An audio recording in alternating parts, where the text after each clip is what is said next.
নমস্কাৰ বন্ধু বান্ধৱীসকল আপোনালোক সকলোকে মই সুৰজ চেত্ৰীয়ে পুনৰবাৰ টিপছ অসম ইউটিউব চেনেলটোলৈ স্বাগতম জনাইছো বন্ধু বান্ধৱীসকল এই ভিডিঅটো আপোনালোকৰ বাবে অতি গুৰুত্বপূৰ্ণ হ'বলৈ গৈ আছে কিয়নো এই ভিডিঅটোত মই আপোনালোকক জনাম যে কিনা দৰব ব্যৱহাৰ নকৰাকৈ কেৱল প্ৰাকৃতিক দৰব খাবলৈ দি কুকুৰাবোৰৰ ওজন আপোনালোকে সোনকালে কেনেকৈ বৃদ্ধি কৰিব পাৰিব সেই বিষয়ে এই ভিডিঅটো আপোনালোকে প্ৰথমৰ পৰা শেষলৈ ভালকৈ চাব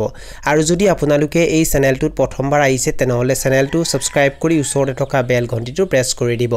চাওক বন্ধু বান্ধৱীসকল যদি আপোনালোকে কুকুৰা পালন কৰে আৰু কুকুৰা পালন কৰি আপোনালোকৰ লাভ হ'বনে লোকসান হ'ব হেতু এইটো কথাৰ ওপৰত নিৰ্ভৰ কৰিব যে আপোনালোকে কুকুৰা পালন কৰোতে কিমান টকা খৰচ কৰিছে অৰ্থাৎ কিমান টকা বিনিয়োগ কৰিছে যদি আপোনালোকৰ খৰচ বেছিকৈ হয় তেতিয়া কিন্তু আপোনালোকৰ লাভৰ অংশ কমি যাব বা কেতিয়াবা হয়তো আপোনালোকৰ লোকসানো হ'ব পাৰে আৰু কুকুৰা পালনত সাধাৰণতে আটাইতকৈ বেছি খৰচ দানাৰ নামত হয় আৰু দৰবৰ নামত হয় যদি আপোনালোকে কুকুৰাবোৰক বেছিকৈ কিনা দানা খাবলৈ দিয়ে বা বেছি দামৰ দানা খাবলৈ দিয়ে লগতে বেছিকৈ দৰব খাবলৈ দিয়ে তেতিয়া আপোনালোকৰ খৰচ বাঢ়ি যাব যাৰ বাবে আপোনালোকৰ লাভৰ অংশ কমি যাব বা কেতিয়াবা হয়তো আপোনালোকৰ লোকসান হ'ব পাৰে সেই কাৰণে কুকুৰা পালন কৰিলে বা যিকোনো ব্যৱসায় কৰিলে আপোনালোকে খৰচ কমাবলৈ চেষ্টা কৰিব আপোনালোকৰ খৰচ অৰ্থাৎ বিনিয়োগ যিমানে কমিব সিমানে আপোনালোকৰ লাভৰ অংশ বাঢ়ি যাব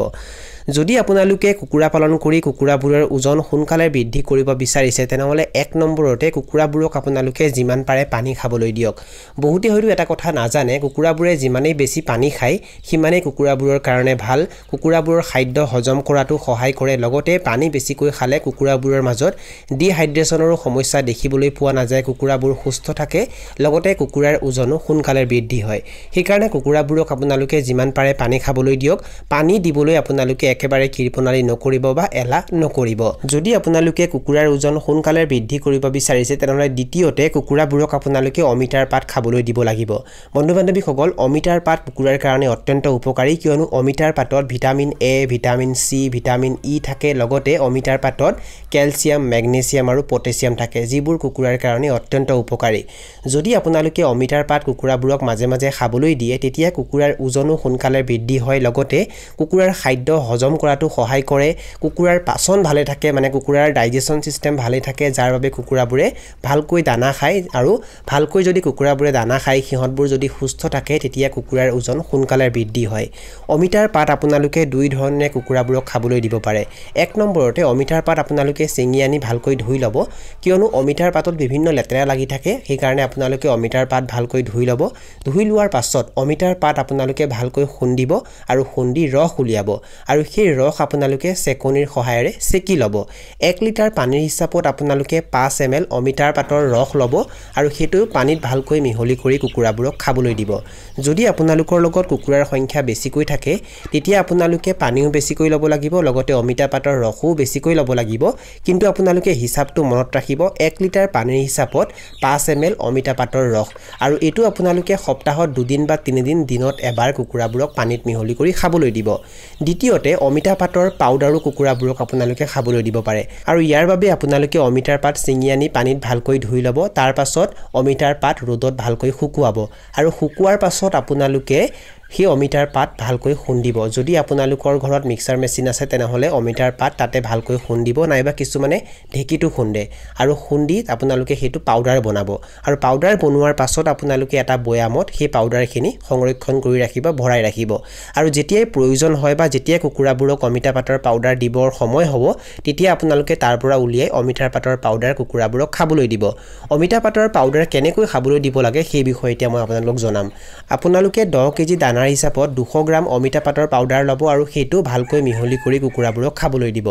যদি কুকুৰাবোৰক আপোনালোকে কিনা দানা খাবলৈ দিয়ে তেনেহলে 10 কেজি কিনা দানাত আপোনালোকে 200 গ্ৰাম অমিতা পাতৰ পাউডাৰ ভালকৈ মিহলি কৰি দিব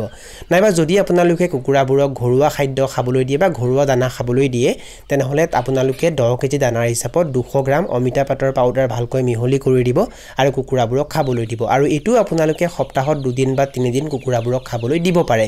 যদি আপোনালোকে এনেকৈ অমিতা পাতৰ পাউডাৰ কুকুৰাবোৰক খাবলৈ দিয়ে তেতিয়া কুকুৰাবোৰৰ পাচনো ভালে থাকে মানে কুকুৰাৰ ডাইজেশন সিস্টেম ভালে থাকে লগতে কুকুৰাৰ ওজনো সোনকালে বৃদ্ধি হয় বন্ধু-বান্ধৱীসকল যদি কুকুৰাবোৰক আপোনালোকে কিনা দৰব খাবলৈ নিদিয়াকৈ সিহঁতৰ ওজন সোনকালে বৃদ্ধি কৰিব বিচাৰিছে তেনেহলে কুকুৰাবোৰক আপোনালোকে ভালকৈ চোৱাচিতা কৰিব লাগিব সিহঁতক ভালকৈ ৰাখিব লাগিব কিয়নো কুকুৰাবোৰৰ যদি বেমাৰ সঘনাই হৈ থাকে তেতিয়া কুকুৰাবোৰক আপোনালোকে যিমানে কিনা দৰব খাবলৈ দিয়ক যিমানে ভাল কোৱালিটি দানা খাবলৈ দিয়ক যিমানে প্ৰাকৃতিক দৰব খাবলৈ দিয়ক সিহঁতৰ ওজন কিন্তু সোনকালে বৃদ্ধি নহব সিহঁতৰ ওজন কমিবলৈহে আৰম্ভ হ'ব সেই কাৰণে কুকুৰাবোৰক আপোনালোকে ভালকৈ চোৱাচিতা কৰিব কুকুৰাবোৰক আপোনালোকে ভাল কোৱালিটি দানা খাবলৈ দিব সময়মতে দানা পানী খাবলৈ দিব কুকুৰাবোৰক আপোনালোকে যিটো গৰালত ৰাখে সেই গৰালটো আপোনালোকে সদায় পৰিষ্কাৰ কৰি ৰাখিব কুকুৰাবোৰক আপোনালোকে লেতেৰা পানী খাবলৈ নিদিব পৰিষ্কাৰ পানী খাবলৈ দিব কুকুৰাবোৰক আপোনালোকে পৰিষ্কাৰ বাচন বৰ্তনত দানা পানী খাবলৈ দিব লগতে কুকুৰাবোৰক আপোনালোকে যিটো গৰালত ৰাখে সেই গৰালটোত সপ্তাহত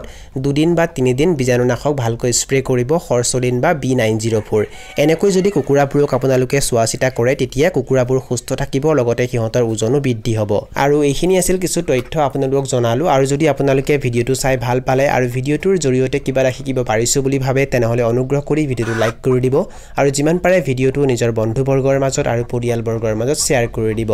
এই ভিডিওটো এইখিনিতে সামৰণি মাৰিছো ধন্যবাদ